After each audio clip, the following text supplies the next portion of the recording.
Since a long time I wanted to record this message. I don't know ఇది దేవుడు ఎవరి కోసం నన్ను మాట్లాడమన్నారు నాకు తెలియదు కానీ but I really wanted to do this for someone who has really been suffering. మన థ్యాంక్స్ గివింగ్ కి I saw so many posts. చాలా మంది వాళ్ళు థ్యాంక్స్ గివింగ్ పోస్ట్ ని పెడతా. They were thankful for something or the other in their life. వాళ్ళు thankful గా ఉండి వాళ్ళు పోస్టులు పెడతా ఉన్నారు.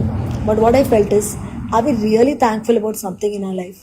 కొంతమంది అయితే ఇలా కూడా అనుకోవచ్చు, నా జీవితంలో అసలు ఏమైనా థ్యాంక్ఫుల్గా ఉండడానికి ఏమైనా ఉందా?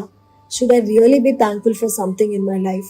2024లో నేను దేనికోసం అయితే ఎదురు చూశాను, 2025లో కూడా దానికోసమే ఎదురు చూశాను. ఇప్పుడు దాకా నా జీవితంలో ఆ కార్యమే జరగలేదు.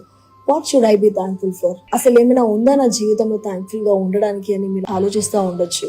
దేవుడు ఏమంటున్నాడంటే, మన జీవితంలో అన్నీ ఉన్నప్పుడు కాదు మనం థ్యాంక్ఫుల్గా ఉండాల్సింది, ఏమీ లేనప్పుడు మనం థ్యాంక్ఫుల్గా ఉన్నప్పుడు అప్పుడు మనం దేవుణ్ణి గణపరిచినట్టు.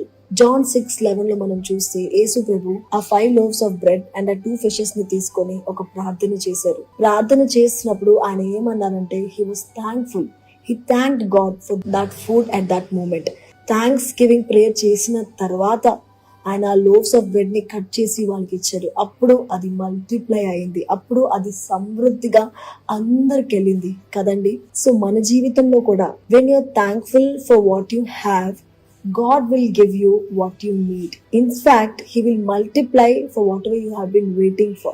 ఏమీ లేకపోయినప్పటికీ కూడా are we thankful? మనం దేవునికి కృతజ్ఞత చెల్లిస్తున్నామా? ఒకవేళ చెల్లించట్లేదంటే ఎలా మల్టిప్లై అవుతాయి మన బ్లెస్సింగ్స్?